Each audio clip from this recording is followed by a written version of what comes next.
Então, dando continuidade ao estudo da Lei 9.601 de 98, hoje nós veremos quais são os motivos ensejadores do término do contrato de trabalho na forma da Lei 9.601 de 98. Para tanto, para que a gente defina quais são as consequências jurídico-patrimoniais decorrentes do término do contrato de emprego da Lei 9.601 de 98, é preciso também que a gente entenda qual é, ou saiba, qual é o motivo ensejador do término daquele contrato.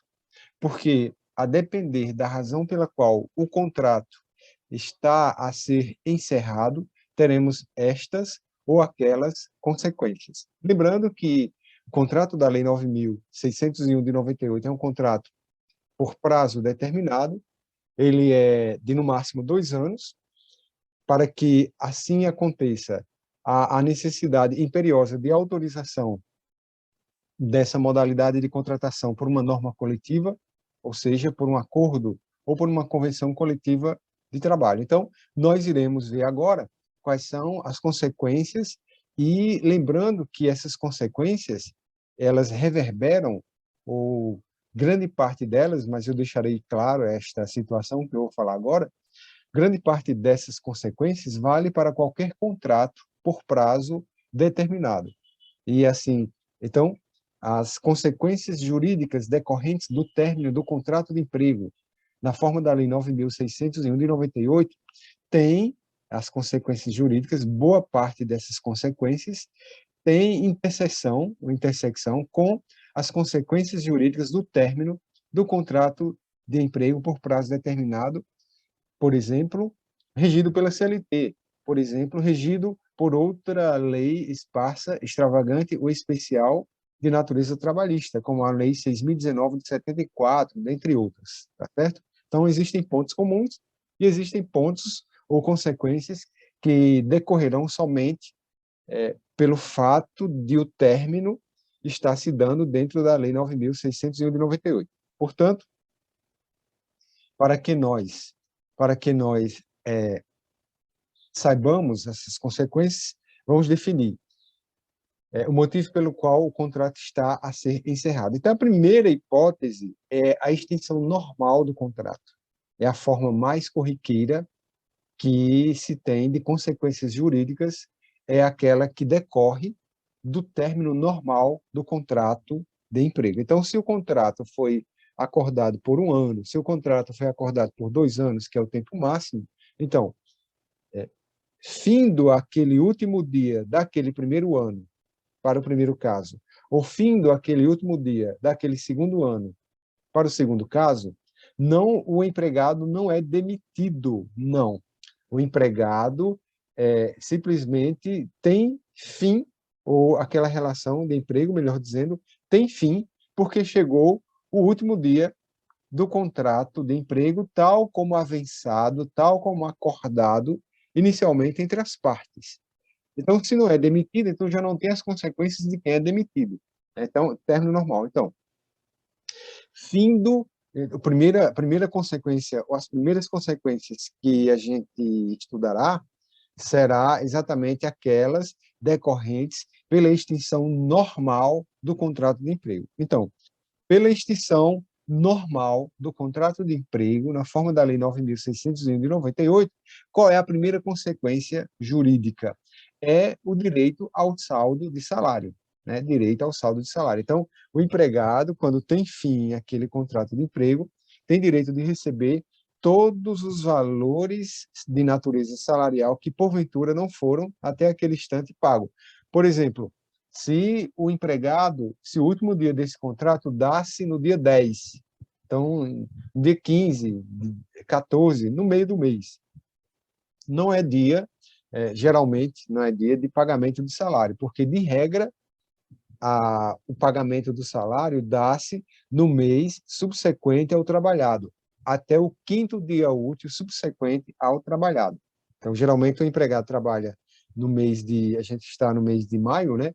Trabalha no mês de maio e receberá na primeira semana de junho, pelo trabalho executado no mês de maio.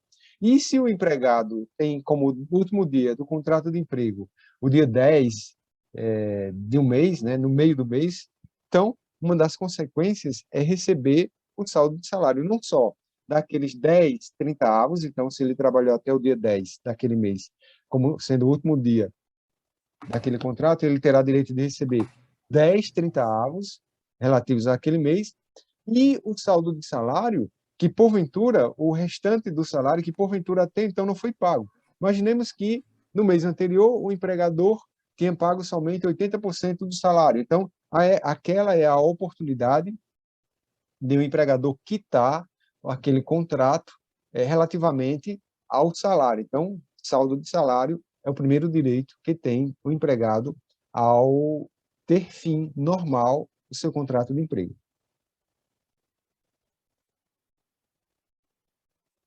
Segundo direito, decorre do 13º salário, ou é o 13º salário. A lei, a lei do 13º salário, aliás, o direito fundamental ao 13º salário estabelece que todo empregado tem direito de receber, no mês de dezembro, o 13º salário, porque o mês tem 12 meses, então no mês de dezembro ele receberá um mês a mais, como se existisse esse mês. Então, é uma gratificação, é tanto que é conhecido o 13º salário, é conhecido também como gratificação natalina, que equivale à mesma remuneração do mês de dezembro. Então, o valor que o empregado ganha no mês de dezembro é o valor que ele vai ganhar a título de 13º salário. Então, o empregado que tem fim seu contrato de emprego por prazo determinado, quer seja da Lei 9.601 de 98, quer seja de qualquer outro contrato por prazo determinado, então, se foi extinto naturalmente, porque chegou o último dia, ele terá direito de receber o 13º salário. Se esse último dia não foi no dia 31 de dezembro, foi no meio do ano, então ele terá direito de receber esse 13º salário proporcional, tá certo? Proporcional.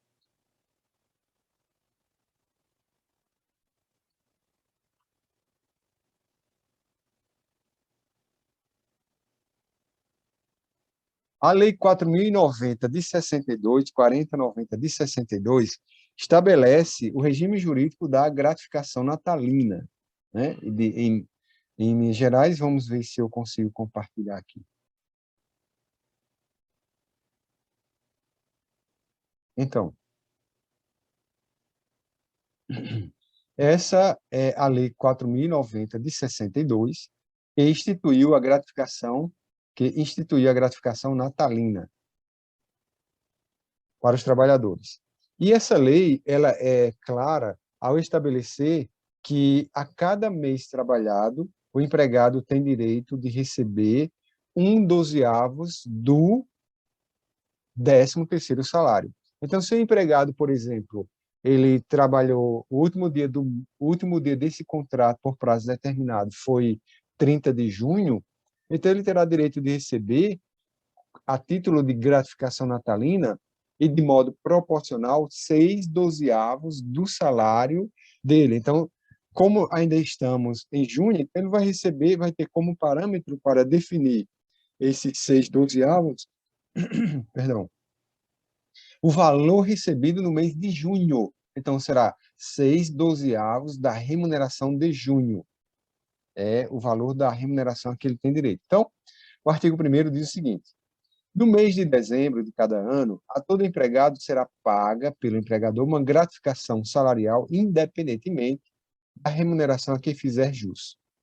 A gratificação corresponderá a 1/12 da remuneração devida em dezembro por mês de serviço do ano correspondente. Agora imaginemos, se o empregado, se o último dia desse emprego não foi no dia 30 de junho, né, para a gente ter a proporcionalidade, foi no dia 13 de junho. Então, dos 30 dias de junho, ele trabalhou somente 13. Então, ele receberá o saldo de salário, né, que será 13 30avos do mês de junho e algum outro saldo que porventura subsistir e que aquele tenha direito, e também terá direito ao 13º salário. Agora, esse 13º salário proporcional a que ele tem direito, será de 6 dozeavos ou será de 5 dozeavos? Vamos ver. Parágrafo 2º do artigo 1º da Lei 4.090, de 62. A fração igual ou superior a 15 dias de trabalho será havida como mês integral para os efeitos do parágrafo anterior. Então, o que quer dizer isso? Que se o empregado teve como último dia do contrato de emprego o dia 13, então não fechou os 15 dias daquele mês. Então, se não fechou os 15 dias daquele mês, ele não tem direito de receber o mês de junho proporcional, o 1/12avos equivalente a junho, a título de 13º salário proporcional. Nesse caso, se o último dia do contrato deu-se no dia 13 de junho, ele terá direito de receber apenas 5 dozeavos. 5 dozeavos. Imaginemos que esse contrato é de 2 anos e esse foi o último dia desses 2 anos, tá certo? Agora, se o último dia desses 2 anos, então o último dia do contrato de emprego, coincidiu com o dia 15 de junho, então ele terá direito de receber o mês cheio, proporcional cheio, né? Já que o parágrafo 2º é claro ao estabelecer que a fração igual ou superior a 15 dias de trabalho será havida como mês integral para a questão da proporcionalidade. Então, se o último dia foi dia 15, 16, 17 e assim por diante, ele terá direito de receber os 6 dozeavos a título de gratificação natalina. O parágrafo 3º ainda diz o seguinte, que a gratificação será proporcional. E aí, confirmando isso, né? Na extinção dos contratos a prazo, entre estes incluídos os de safra, ainda que a relação de emprego haja findado antes de dezembro. 2. Na cessação da relação de emprego resultante da aposentadoria do trabalhador, ainda que verificada antes de dezembro. E agora, como essa regra é de 95, recentemente já faz uns 10 anos, foi decidido que pelo STF, né, que a aposentadoria não é motivo ensejador do término da ruptura do contrato de emprego. Não, porque até então entendia-se que quando o empregado se aposentava, porque tem atingido os requisitos para a aposentadoria, então aquela situação jurídica revelava também condição para o término do contrato de emprego. Mas as situações não se comunicam. As situações não se comunicam. Atingir os requisitos para a aposentadoria e se aposentar não tem nada a ver com o contrato de emprego. Então, independentemente de o empregado se aposentar ou não, quando alcança os requisitos da aposentadoria, então, independentemente dele se aposentar ou não, o contrato de emprego continua vigendo, vigorando do mesmo jeito. Mas aí, é por isso que existe esse inciso 2. Na cessação da relação de emprego resultante da aposentadoria do trabalhador, ainda que verificada antes de dezembro, né, é devida à gratificação proporcional. Porque antes pensava-se assim, ou tinha-se essa ideia. As faltas legais justificadas ao serviço não serão deduzidas para os fins do parágrafo 1º, ou seja, do 13º salário. Ocorrendo rescisão sem justa causa, e aí eu quero chamar bem a atenção de vocês a esse artigo 3º. Ocorrendo rescisão sem justa causa do contrato de trabalho, o empregado receberá a gratificação devida nos termos dos parágrafos 1º e 2º do artigo 1º desta lei, calculada sobre a remuneração do mês da rescisão. Está dizendo aqui que se a rescisão foi sem justa causa e, entenda-se também, se o contrato terminou naturalmente, o empregado terá direito de receber o 13º salário proporcional, a gratificação natalina proporcional.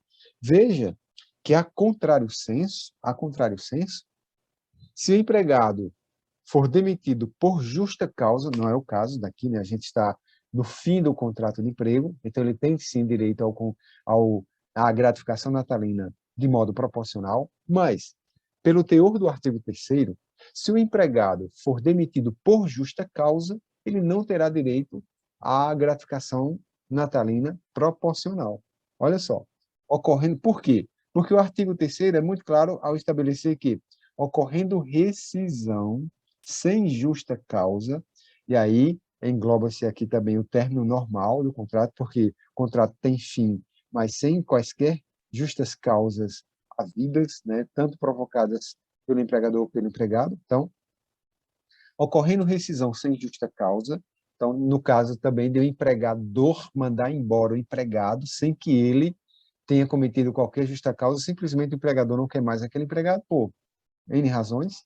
Então, ocorrendo rescisão sem justa causa do contrato de emprego, aí ele terá direito à gratificação natalina.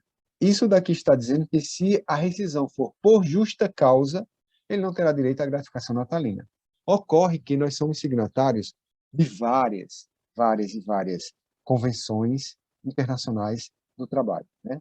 Nós somos nós somos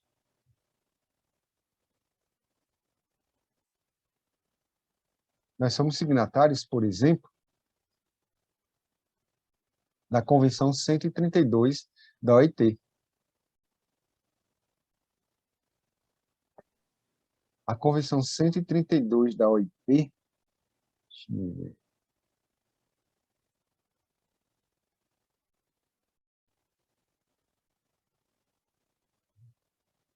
fala ou versa sobre férias.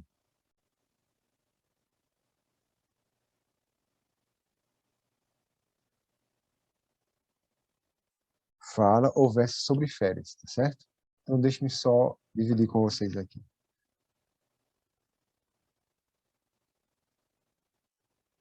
Então, vocês já conseguem ver o novo texto? A Convenção 132? Então, Convenção 132 da OIT. Convenção sobre férias anuais remuneradas. O artigo 4, o artigo 4 dessa convenção diz da seguinte maneira. Artigo 4. Toda pessoa que tenha completado no curso de um ano determinado um período de serviço de duração inferior ao período necessário à obtenção do direito à totalidade das férias prescritas no artigo 3º, acima, terá direito, nesse ano, a férias de duração proporcionalmente reduzidas. 2. Para os fins deste artigo, o termo ano significa ano civil ou qualquer outro período de igual duração fixado pela autoridade ou órgão apropriado do país interessado. Então, o artigo 4 da Convenção número 132 da OIT não faz nenhuma menção ou não faz nenhuma correlação ao fato de o empregado ter direito às férias proporcionais e ele ter sido demitido sem justa causa, ou ele ter tido seu contrato findo naturalmente, ou ele ter sido demitido por justa causa, ou sem justa causa, enfim. Não faz nenhuma menção, apenas diz o seguinte, que se, por outras palavras, né, no artigo 4, já que ele se refere ao artigo anterior, se durante o curso daquele contrato teve fim antes de completar o período total a que o empregado teria direito aos 100% do 13º salário, ele terá direito a esse 13º salário de modo proporcional e não vincula ao fato de o empregado, para ter acesso a esse direito, ter que ter sido demitido sem justa causa ou ter que ter o seu contrato por prazo determinado findado naturalmente. Não, é em qualquer situação. Então, nós já vimos que, de acordo com o controle de convencionalidade das leis, não é? Como essa matéria, essa Convenção 132, tem natureza jurídica de norma supralegal, então ela prevalece sobre o ordenamento jurídico posto, inclusive sobre a Constituição. Se porventura a Constituição dispusesse diferente, mas ela também não dispõe, né? No ponto em que a Constituição dispusesse diferente do que a Convenção 132 da OIT dispõe, desde que a convenção fosse mais favorável do que a Constituição Federal, a convenção tinha o poder, dada a sua natureza jurídica, atribuída pelo STF, tinha o poder de paralisar a Constituição naquele ponto. E, nesse caso, essa supralegalidade, né, atribuída como natureza jurídica pelo STF, tem um condão de revogar, além de paralisar a Constituição, de revogar toda a legislação doméstica que com ela a convenção se incompatibilize e diga, evidentemente, menos do que diz, menos do que outorga a convenção. Então, como essa convenção outorga mais direitos aos trabalhadores do que a Lei 4.090 de 62 e também a CLT, a gente vai ver quando vai já chamar o artigo 146 e 147, né? Vamos lá.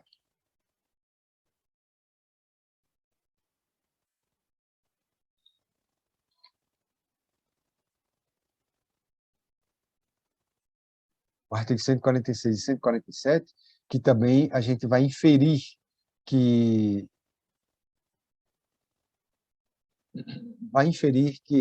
se o empregado é demitido por justa causa também não tem direito às férias proporcionais. Então, tanto no artigo 3º da Lei 4.090 de 62, quanto no artigo 146, combinado com 147 da CLT, a gente infere nesses dois dispositivos, desses dois distintos diplomas legais, a gente infere que o término de um contrato de emprego decorrente de uma demissão por justa causa não enseja o direito às férias proporcionais. Mas quando a gente vai para a Convenção 132 da OIT, artigo 4 dessa mesma convenção, a gente chega à conclusão que, independentemente da razão ensejadora do término do contrato de emprego, se por justa causa, se sem justa causa, se término natural do contrato, porque o contrato era por prazo determinado e chegou ao último dia acordado entre as partes, conforme acordado entre as partes, enfim. Então, independentemente da razão pela qual teve fim o contrato, a Convenção da OIT diz que o empregado tem, sim, direito às férias proporcionais. Então, nesse caso, no caso da Lei 9.601 de 98, já que a gente está no ponto em que o empregado teve extinto naturalmente o contrato de emprego, ele também terá direito às férias proporcionais. Lembrando, né, que essas férias serão sempre acrescidas do terço constitucional, né, sempre acrescidas do terço constitucional. As súmulas do TST,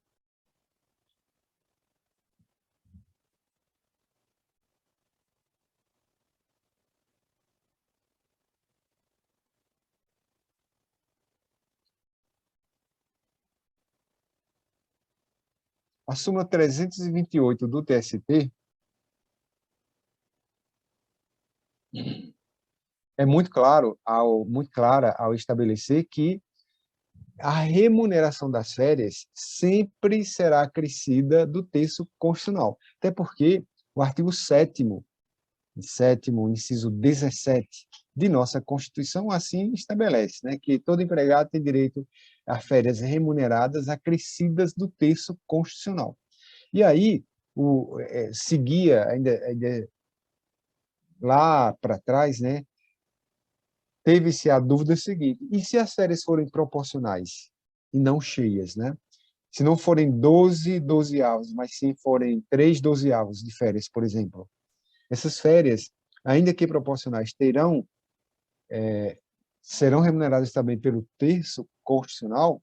Aí sim, o TST já pacificou isso pela súmula 328, que diz o seguinte: o pagamento das férias integrais ou proporcionais, gozadas ou não, na vigência da Constituição de 1988, sujeita-se ao acréscimo do terço previsto no respectivo artigo 7º, inciso 17. Então, o empregado que teve extinto normalmente, que teve extinto naturalmente o seu contrato de emprego, então, terá direito às férias proporcionais, se porventura não tiver direito às férias cheias, porque se coincidentemente esse contrato é de 2 anos e o último dia foi no dia 31 de dezembro, então ele terá direito às férias proporcionais cheias, né, de 12 as férias, a gratificação natalina, perdão, terá direito à gratificação natalina cheia de 12 avos, tá certo? Então,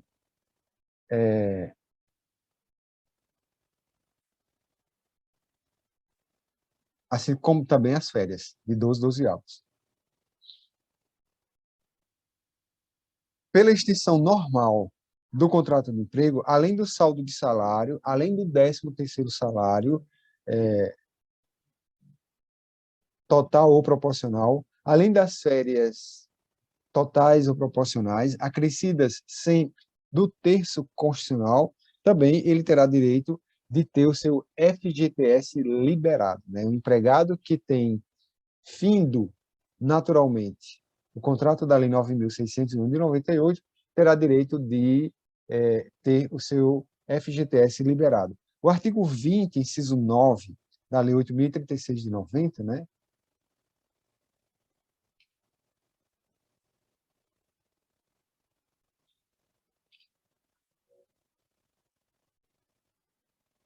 O artigo 20 da Lei 8.036 de 90, estamos na Lei 8.036 de 90,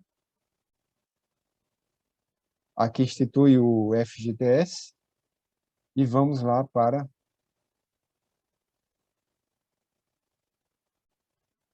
o artigo 20.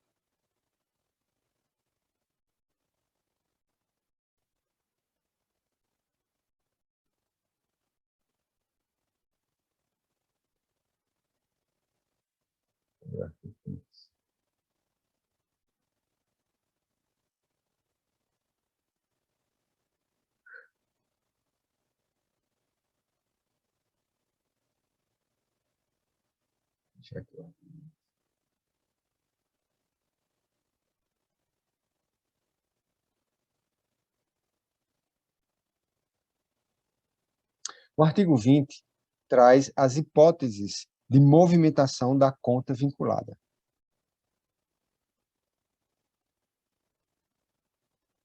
Ou seja, é, traz as hipóteses, traz as hipóteses da movimentação ou do saque do FGTS.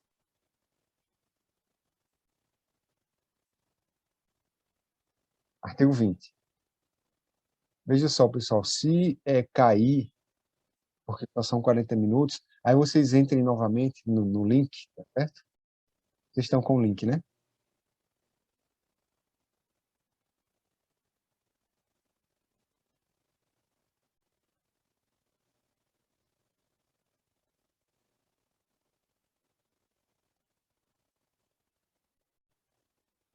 O artigo 20 da Lei 8.036 de 90 diz bem assim: a conta vinculada do trabalhador no FGTS poderá ser movimentada nas seguintes situações. Inciso 9,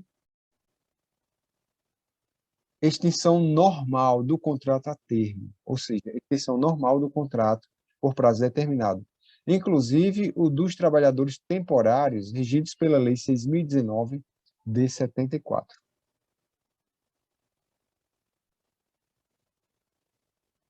Então, empregado regido pela Lei 9.601 de 98, que tem extinto naturalmente seu contrato de emprego, além do saldo de salário, além do 13º salário cheio, né, total ou proporcional, a depender da situação, além das férias cheias ou proporcionais, sempre acrescidas, em ambos os casos, do terço constitucional, terá direito também ao saque do FGTS. Então, a cada mês que o empregado trabalha, o empregador deposita em sua conta vinculada o FGTS. E aí a gente viu que a alíquota não é de 8%, mas sim de 2%, né? Então, deposita na conta vinculada do FGTS aquele valor. Então, terminou aquele contrato, o empregado vai até a Caixa Econômica Federal e saca o FGTS, que lá está depositado.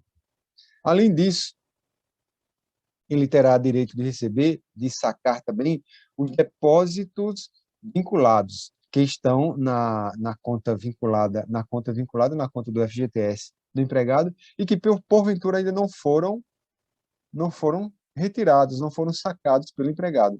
Lembram-se da Lei 9.000, vamos lá, voltar à Lei 9.601 de 98, Lei 9.601 de 98, o parágrafo único do artigo 2º dela, né, estabelece o seguinte, parágrafo único da Lei 9.601 de 98.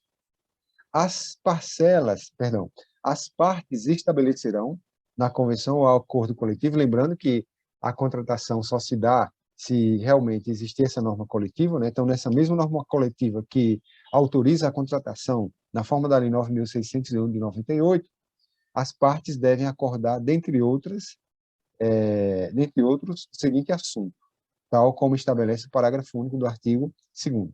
Então, as partes estabelecerão, na convenção ou acordo coletivo, obrigação de o empregador efetuar, sem prejuízo do disposto no inciso 2 deste artigo, depósitos mensais vinculados a favor do empregado, sem estabelecimento bancário, ou, perdão, em estabelecimento bancário, com periodicidade determinada de saque. Então, a alíquota é reduzida de 8% para 2%, e aí o empregado todos os meses deposita aquele valor, mas também deposita um valor substitutivo, digamos assim, ao que seriam os 6% do FGTS, os 6% restante.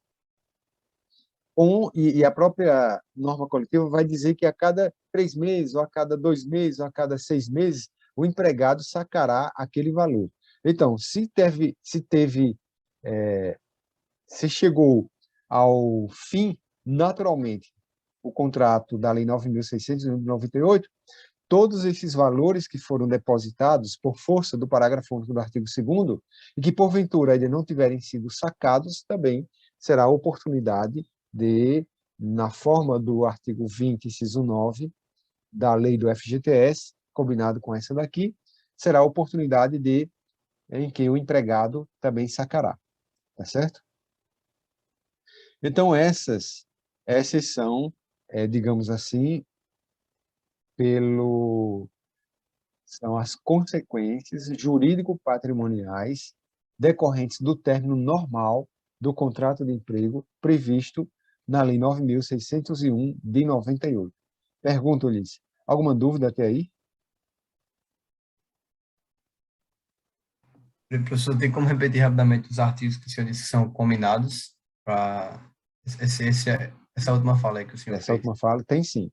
Então, a combinação é artigo 20, inciso 9, da Lei 8.036 de 90, que é exatamente o FGTS, e, combinado com, né, parágrafo único do artigo 2º da Lei 9.601 de 98.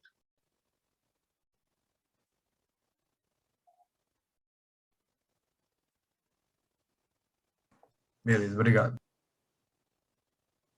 Certo?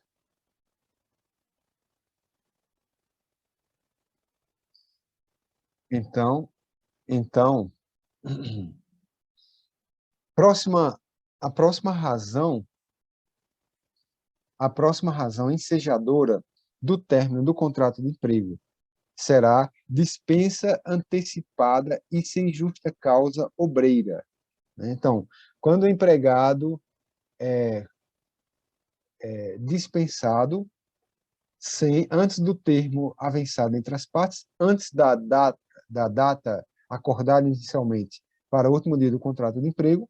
Então, se ele é dispensado antecipadamente e não cometeu nenhuma causa, nenhuma justa causa. As justas causas obreiras, né? As justas causas obreiras são aquelas previstas no artigo 482 da CLT. Vamos lá. Artigo 482 da CLT.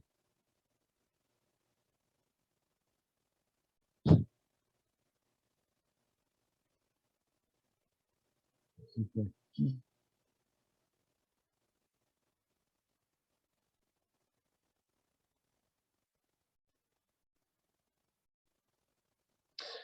estamos na CLT, tá?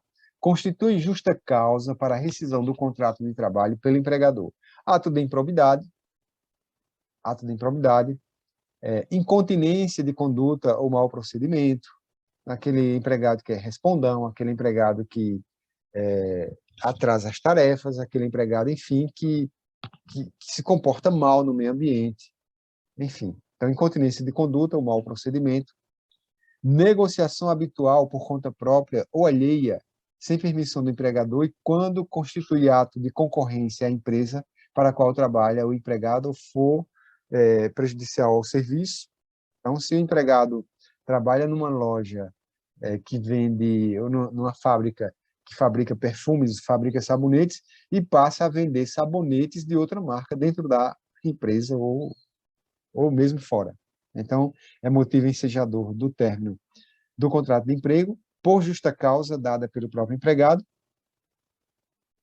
condenação criminal do empregado, passada em julgado, caso não tenha havido suspensão da execução da pena. Então, se o empregado é condenado e é preso, né, e aí ele realmente não pode estar no emprego, então ele é demitido, desídia no desempenho das respectivas funções.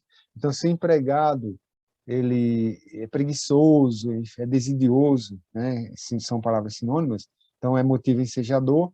Embriaguez habitual ou em serviço, isso daqui, não, embora esteja ainda no artigo 482, mas não é mais motivo de justa causa, pelo contrário, é motivo para que o empregador oriente o empregado a se tratar, ou então promova um tratamento para o próprio empregado, porque a embriaguez, pela OMS, doença, então o empregado não pode ser demitido porque é doente, né? Então, a linha F resta prejudicada, violação de segredo da empresa, ato de indisciplina ou de insubordinação, abandono do emprego. Então, se o empregado, sem nenhuma justificativa, passa mais de 30 dias sem aparecer na empresa, então, a partir do 31º dia, é considerado abandono.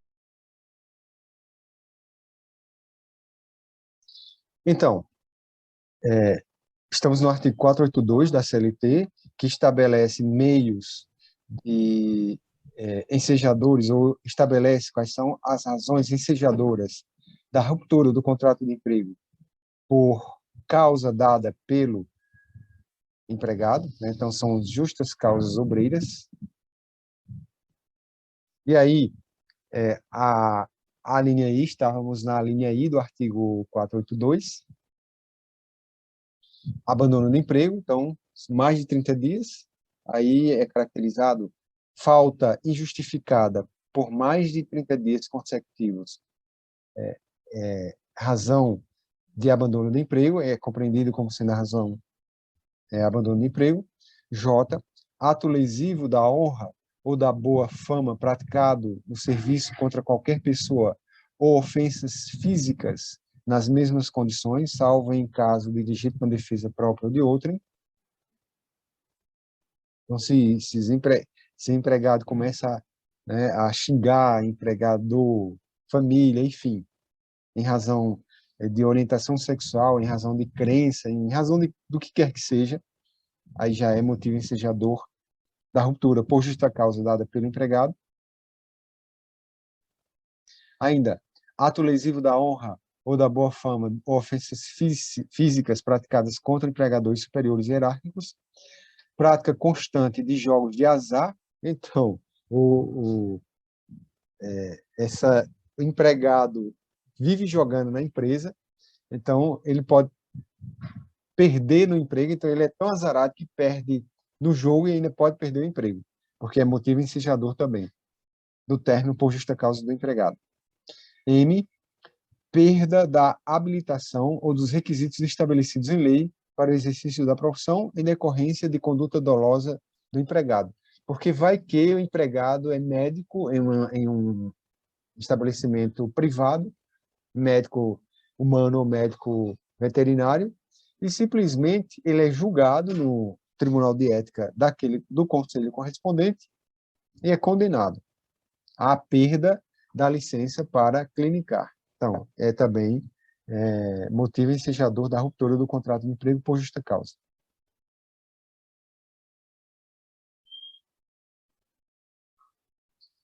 Então, o motivo que a gente estuda agora do término do contrato de emprego da Lei 9.601 de 98 dispensa. Eu quis só já ilustrar para vocês e trazer quais são os motivos ensejadores da ruptura por justa causa dada pelo empregado, né? Já para a gente ir ampliando o nosso estudo. Então, mas agora é dispensa antecipada e sem justa causa obreira. Isto é, imaginemos, né? O empregado foi contratado por um ano, na forma da Lei 9.601 de 98, e lá no último dia do sexto mês, desses 12 meses, o empregador dispensa aquele empregado, demite aquele empregado, sem o cometimento de justa causa dada por ele. Então, se ele não promoveu nenhuma das justas causas, as consequências serão umas. Porque se a demissão fosse por justa causa, as consequências seriam outras.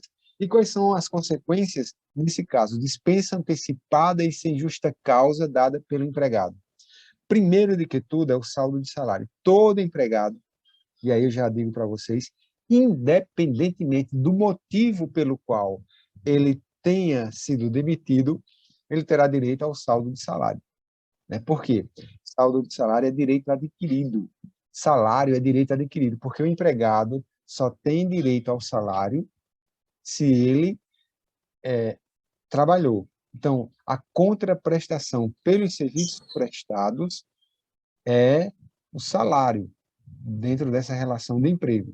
Então, se ele trabalhou, ele tem direito ao salário, e a essa regra não tem nenhuma exceção. Tanto é que, para vocês terem ideia, que se o empregado estiver sendo demitido porque furtou o empregador, comprovadamente furtou, ainda assim ele terá direito de receber o saldo de salário que, porventura, a empresa esteja devendo a ele. Alguém ia falar, ou foi impressão? Não. Tá. Então, saldo de salário, então, estamos lembrando que estamos na dispensa antecipada e sem justa causa. Então, saldo de salário, 13º salário proporcional, também terá direito, né? Férias proporcionais acrescidas do terço constitucional, né? Férias proporcionais. E aí eu tenho que fazer a seguinte anotação. Poderá ser férias simples, ele poderá ter direito a férias simples, e também poderá, concomitantemente, ter direito às férias proporcionais. De que forma? Imaginemos que esse contrato tenha sido de 2 anos e no último dia do sexto mês do segundo ano, ele foi dispensado sem justa causa, né? Foi demitido sem justa causa. Então, fazia 1 ano e meio que ele trabalhava para aquele empregador e ainda não tinha gozado férias. Ora, se ele não tinha gozado férias, quando ele completou 1 ano de contrato de emprego, ele adquiriu esse direito. Então, ele adquiriu o direito às férias integrais, 100%. Né?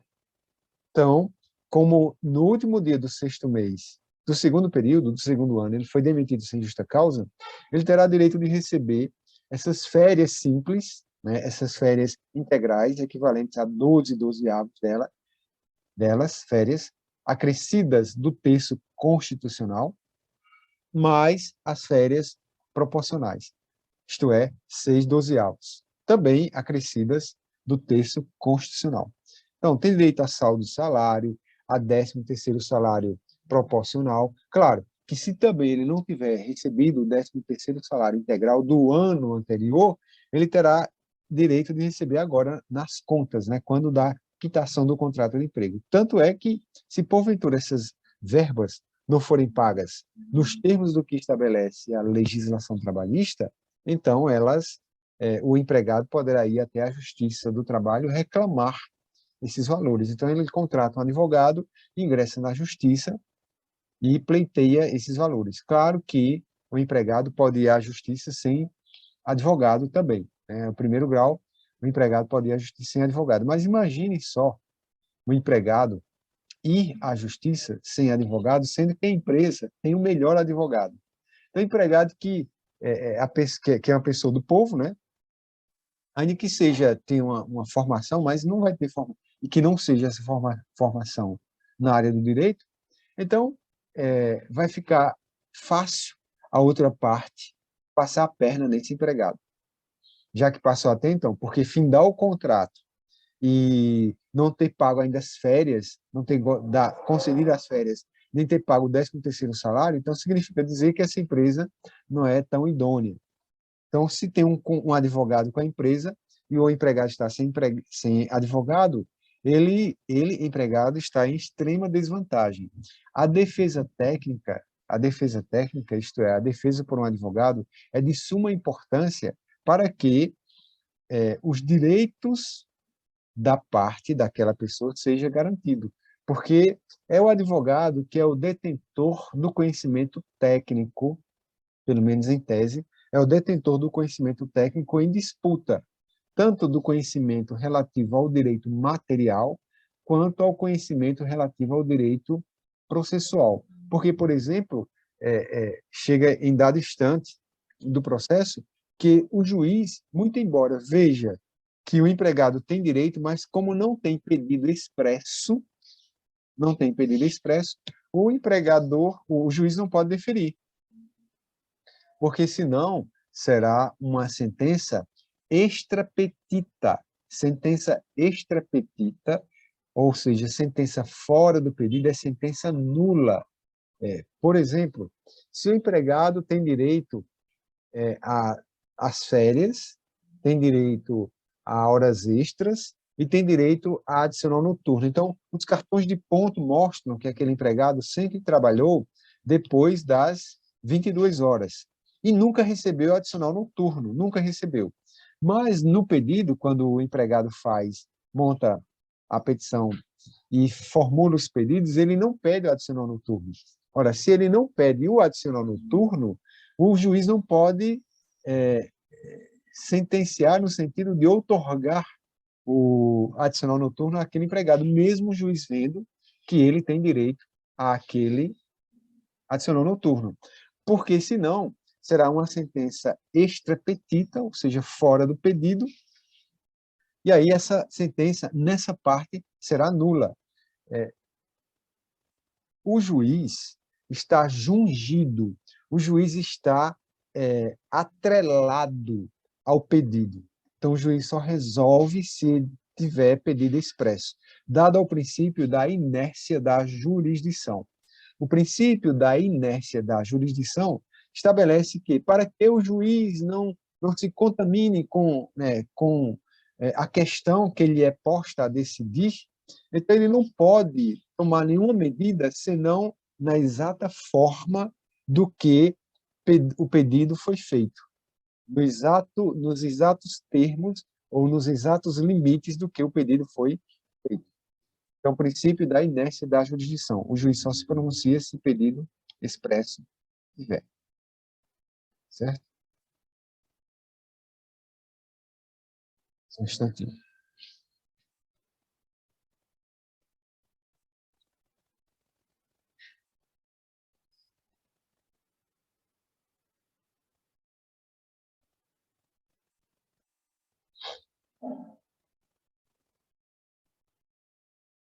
Pois bem, dispensa antecipada e sem justa causa obreira, dentro desse contrato, e seja tudo isso, saldo de salário, 13º salário proporcional, férias proporcionais, podem ser as férias simples e férias proporcionais, a depender da situação, tudo acrescido do texto constitucional, a liberação do FGTS.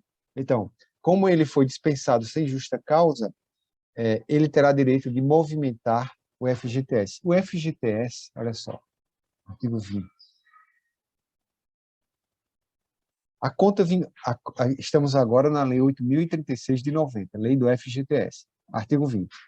A conta vinculada do trabalhador no FGTS poderá ser movimentada nas seguintes situações.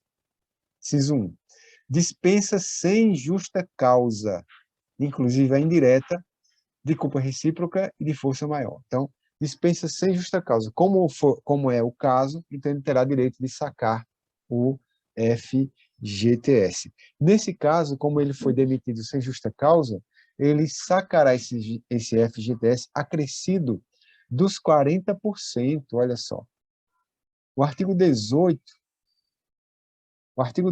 da Lei 8.036 de 90, especificamente seu parágrafo 1º, assim autoriza. Veja só, artigo 18. Ocorrendo rescisão do contrato de trabalho por parte do empregador, ficará este obrigado a depositar na conta vinculada do trabalhador no FGTS os valores relativos aos depósitos referentes ao mês da rescisão e ao imediatamente anterior, que ainda não houvesse sido recolhido, sem prejuízo das combinações legais. Então, ou seja, se teve fim o contrato de emprego, o empregador é obrigado a depositar todos os valores relativos ao FGTS, tanto daqueles dias daquele mês trabalhado, como de todos os meses anteriores, que porventura ainda não tenham sido depositados. Aí o parágrafo 1º. Na hipótese de despedida pelo empregador sem justa causa, como é o caso agora estudado, depositará o empregador na conta vinculada do trabalhador no FGTS, importância igual a 40% do montante de todos os depósitos realizados na conta vinculada durante a vigência do contrato de trabalho, atualizados monetariamente e acrescidos dos respectivos juros. Pois bem, então, os 40%, aliás, a base de cálculo para a incidência da alíquota de 40% diz respeito a todos os valores depositados até então. Então, imaginemos que durante a vigência desse contrato de emprego, que foi de 1 ano e meio, lá pelo 1 ano, quando fez 1 ano, o governo soltou uma medida, né, medida provisória, publicou uma medida provisória que autorizava aquele empregado, na condição em que ele se encontrava, de sacar o FGTS, porque o governo federal tem feito muito isso, né?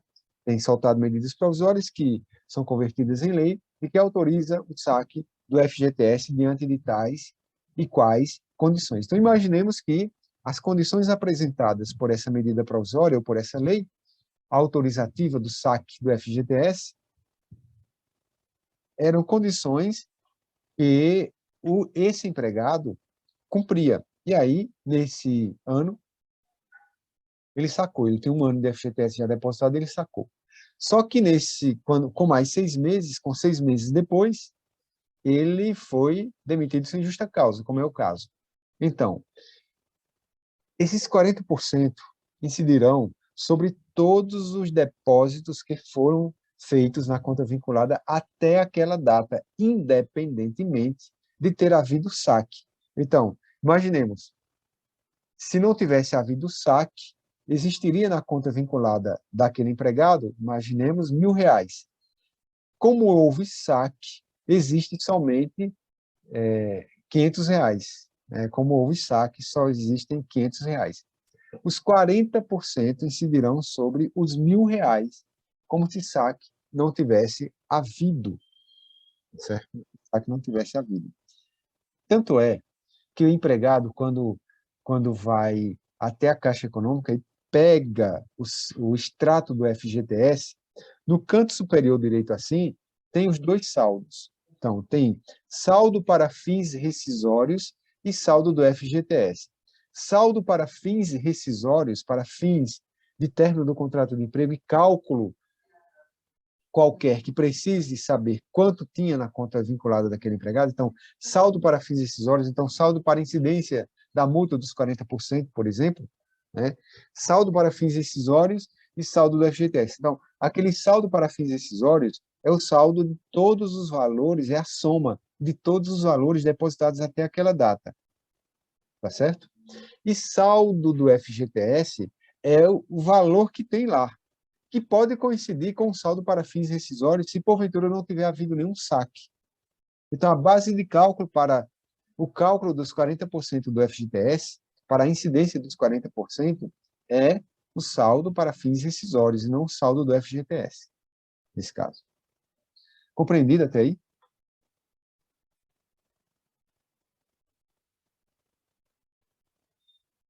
Pois bem.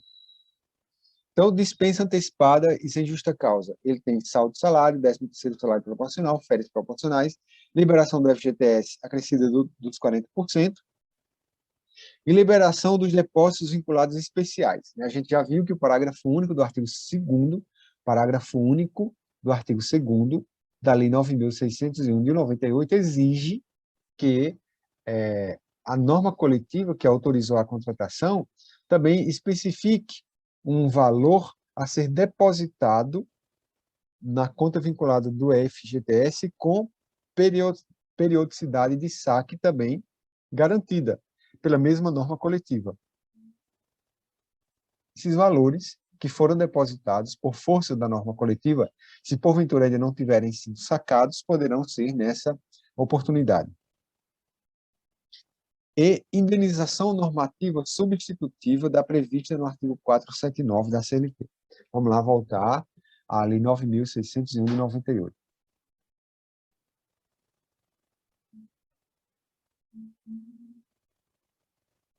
Então, estamos na Lei 9.601 de 98, parágrafo 1º do artigo 1º.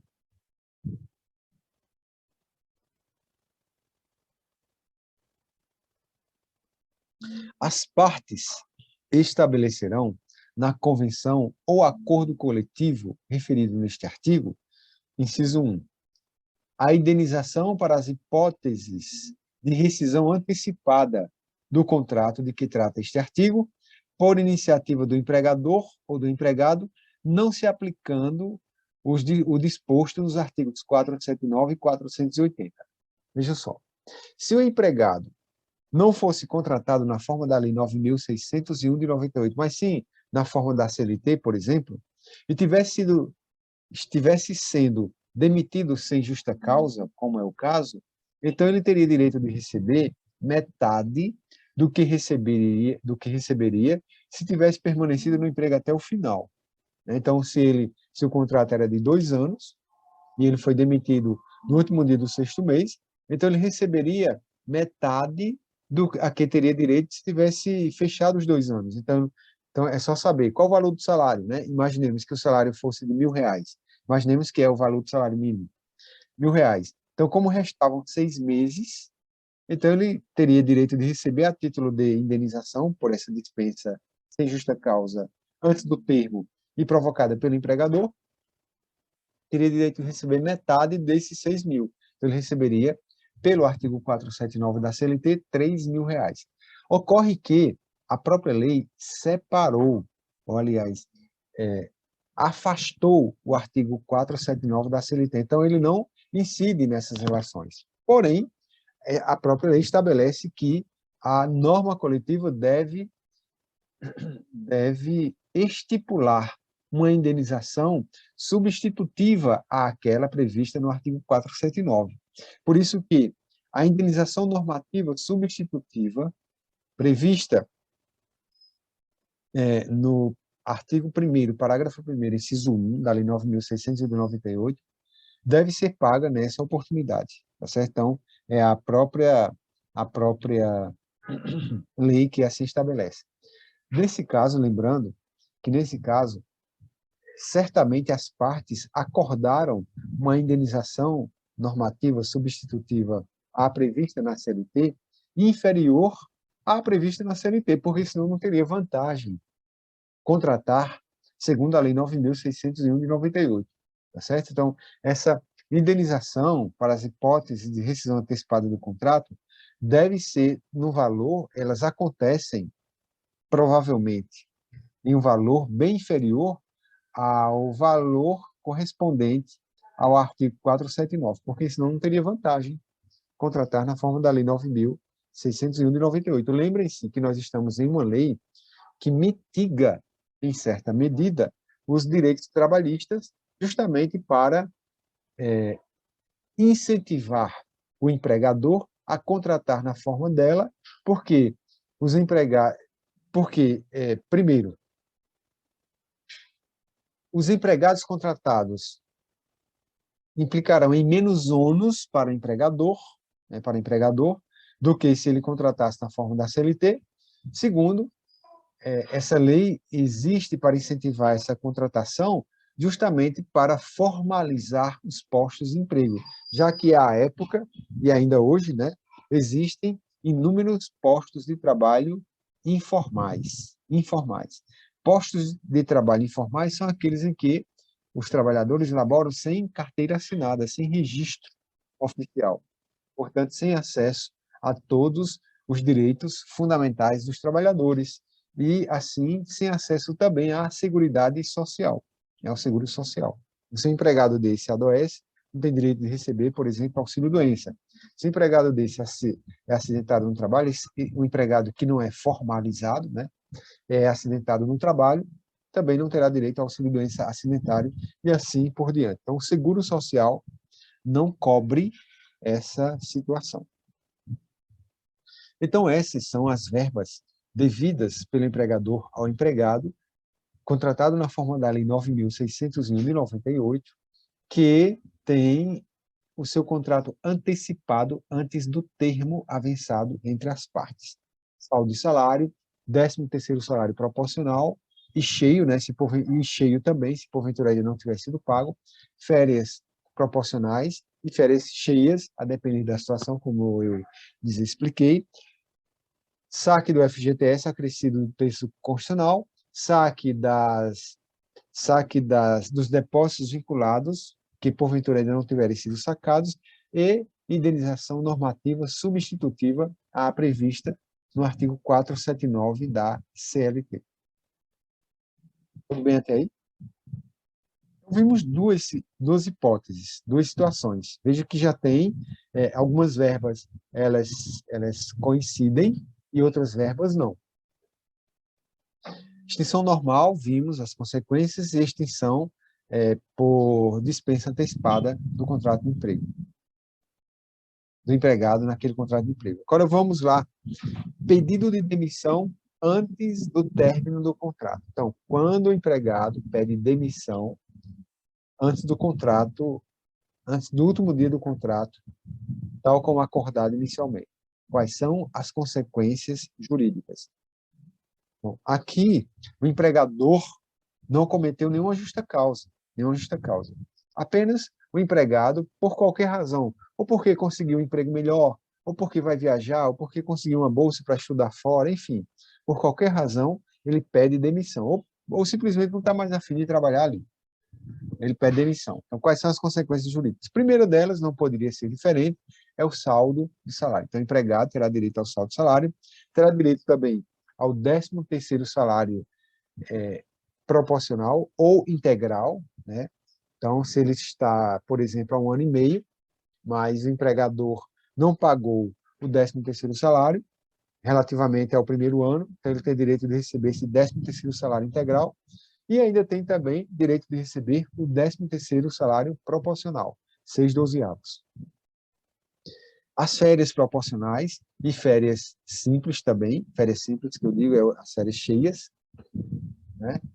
Então, imaginemos que é 1 ano e meio, com 1 ano e meio ele pede demissão, então ele terá direito de receber as férias, que porventura ainda não tenha gozado, então 12/12 do valor, então essas férias serão indenizadas, e também terá direito de receber, também de modo indenizado, as férias proporcionais. Então as férias proporcionais sempre serão indenizadas.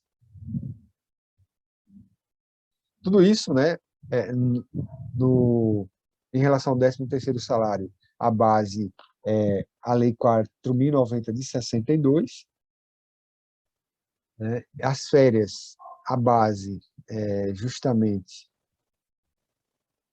dos artigos 146, 147 da CLT, combinado com o artigo 7º, inciso 17 da Constituição, combinado com a súmula 328 do TST, para dizer que todas as férias, tanto as simples quanto as proporcionais, são acrescidas do terço constitucional. Se quiserem que eu repita, pode falar.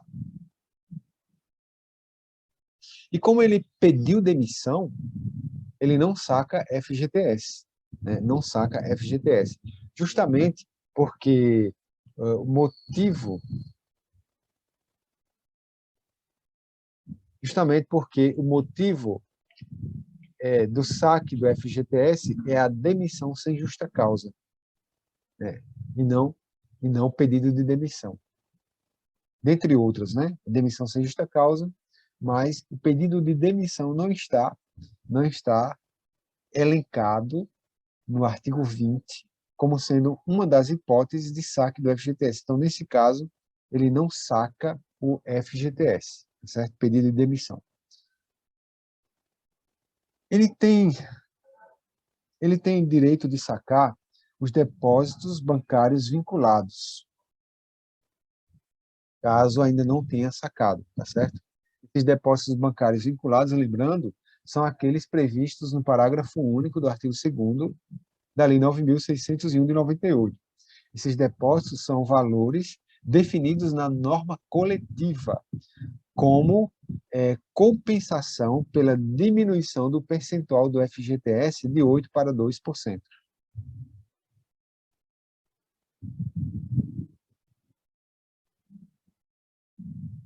Então, nesse caso também, como ele pediu demissão, caso o empregador tenha algum prejuízo, então ele pagará também uma indenização, né? Lembram-se, quando a gente viu aqui, ó, artigo 1º, a gente está na lei, está na tela aí, a Lei 9.601 de 98. E o parágrafo 1º do artigo 1º diz bem assim, ó: as partes estabelecerão na convenção ou acordo coletivo referido neste artigo a indenização para as hipóteses de rescisão antecipada do contrato de que trata este artigo, por iniciativa do empregador, que foi o caso anterior, ou do empregado, como é esse caso, é pedido de demissão, já que é pedido de demissão, não se aplicando o disposto, interessa-nos aqui, no artigo 480. Porque o artigo 480 da CLT estabelece que nos contratos por prazo determinado, em que terminarem antes do termo avançado, né?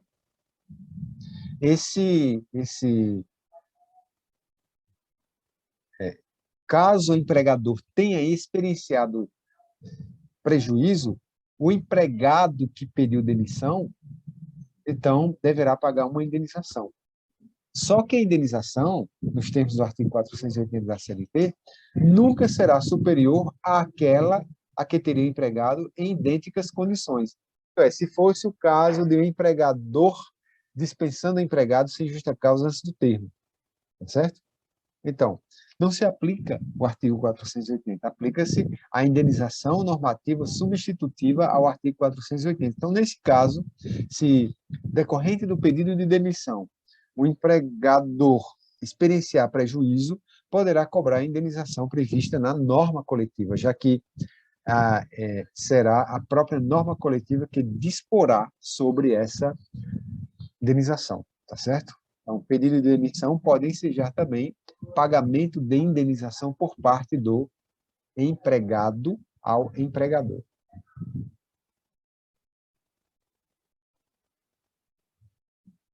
Certo? Alguma dúvida até aí?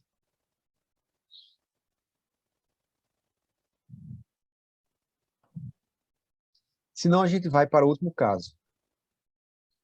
No caso, diz o seguinte: justa causa praticada pelo empregado. Então, agora estamos diante do término do contrato da Lei 9.601 de 98 por justa causa praticada pelo empregado, tá certo? Pelo empregado.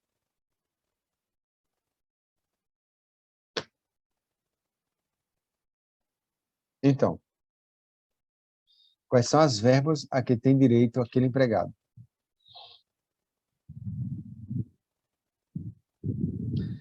Primeiro de que tudo, saldo de salário, né? Então, o empregado sempre terá direito ao saldo de salário.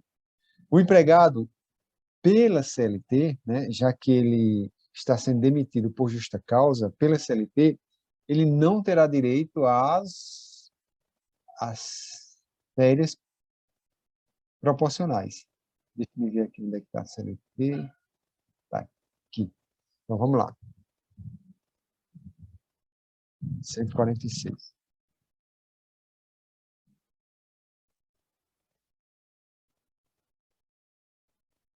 Então, o artigo 146 da CLT diz o seguinte, que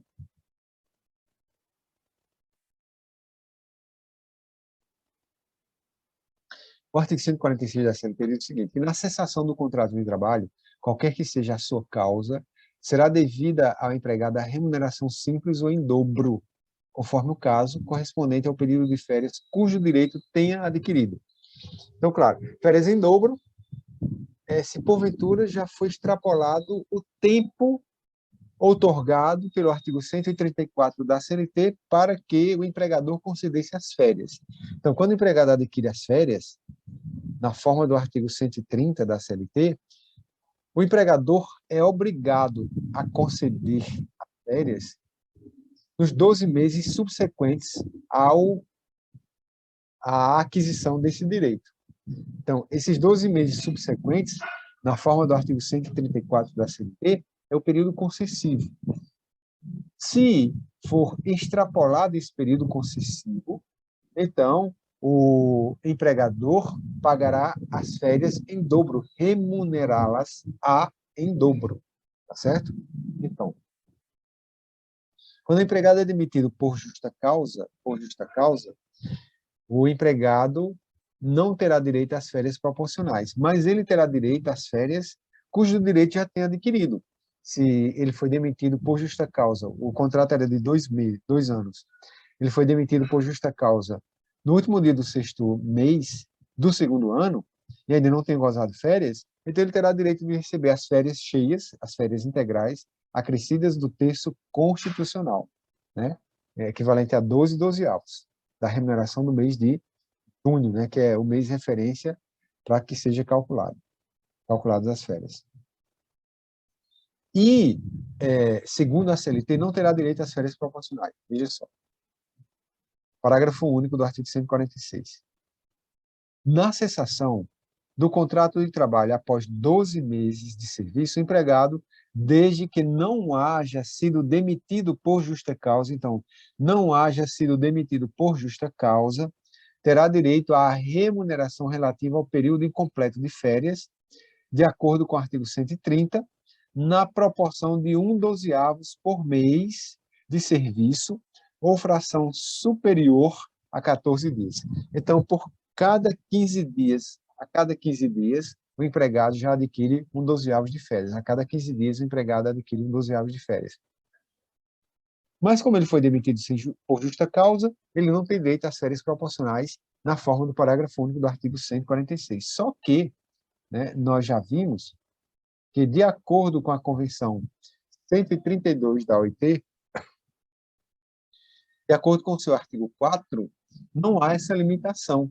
O empregado tem direito às férias proporcionais, independentemente da razão ensejadora do término do contrato de emprego. Então, como essa norma, essa Convenção 132, tem natureza jurídica de norma supralegal, ela derrogou a CLT.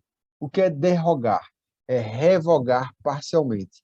Então, essa norma internacional, que já foi internalizada há muito tempo, e tem natureza jurídica reconhecida pelo STF de norma supralegal, então, derrogou parcialmente a CLT, isto é, revogou em determinado ponto, exatamente nesse ponto em que o parágrafo único afasta do direito às férias proporcionais quem foi demitido por justa causa.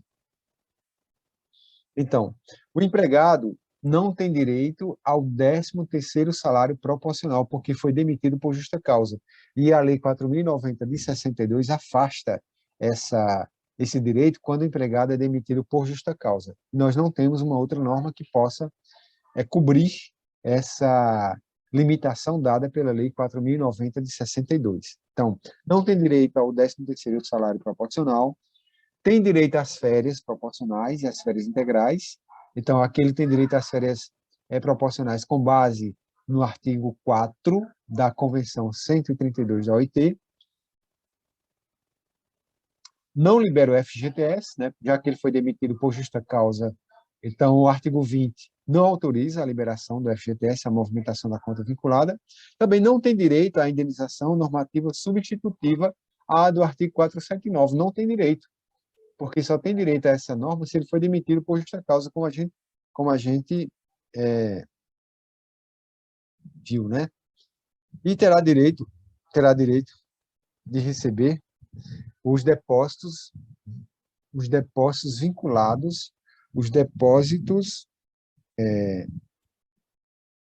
bancários vinculados, aqueles depósitos previstos lá no parágrafo único do artigo 2º, já que não tem nenhuma medida falando, a lei não diz que o direito a esses depósitos mensais vinculados, previstos no parágrafo único do artigo 2º da lei, só tem direito quem, porventura, tiver sido demitido sem justa causa. Então, como não tem limite, então mesmo os demitidos por justa causa terão direito. Então, essas são as razões ensejadoras do término do contrato de emprego e essas consequências jurídicas decorrentes. Pergunto, Elis, alguma dúvida até aí? Está se encerrando. Tem como repetir rapidamente só a parte quando o empregado pede demissão, no caso, tipo, quais são o que ele, se ele pode pleitear alguma coisa ou não? Sim.